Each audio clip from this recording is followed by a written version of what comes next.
pleasure and happiness. A lot of people equate the two, but I'm here to tell you that they are completely different. A lot of people think they're exactly the same. In fact, on the internet you can find definitions that actually conflate and confuse the two. So what are the differences between pleasure and happiness? And I believe there are 7. Pleasure is short-lived, happiness is long-lived.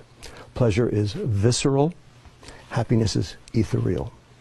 Pleasure is taking, happiness is giving. Pleasure can be achieved with substances, happiness cannot be achieved with substances. Pleasure is experienced alone, happiness is experienced in social groups. The extremes of pleasure all lead to addiction, whether they be substances or behaviors. Yet there's no such thing as being addicted to too much happiness.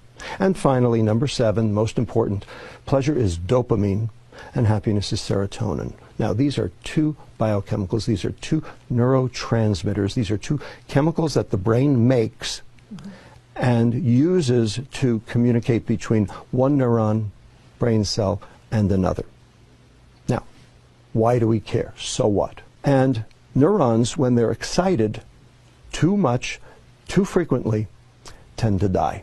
So the neuron has a defense mechanism against that. What it does is it reduces the number of receptors that are available to be stimulated in an attempt to try to mitigate the damage.